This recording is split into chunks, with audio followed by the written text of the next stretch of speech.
আমরা আমাদের এই নতুন পেয়ারা বাগান, এই পেয়ারা বাগানের মাঝখানে ফাঁকা জায়গাগুলোতে আমরা গ্যাডুলাসের চাষ করেছি পরীক্ষামূলকভাবে।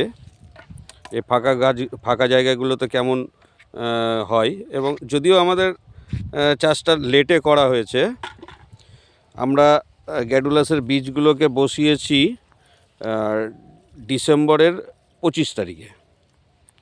আজকে হচ্ছে জানুয়ারির 20 তারিখ, মানে আমাদের মোটামুটি 25-26 দিন হয়ে গেল লাগানো। আজকে আমরা গাছগুলোতে একটু করে সার দিয়ে দিচ্ছি, নাইট্রোজেন আর সঙ্গে একটু এনপিকে 10-26-26 দিয়েছি, দিয়ে আমরা সেগুলোকে আবার জল দিচ্ছি। অল্প জায়গায় করা তো, যার জন্য আমরা এই বালতিতে করে মগে করে জলগুলোকে দিয়ে দিচ্ছি। পরবর্তীতে আবার অন্যান্য গাছগুলোতেও যখন জল লাগবে তখন আমরা মেশিন দিয়েই জলটা দেবো। আপাতত দেখা যাক কি হচ্ছে।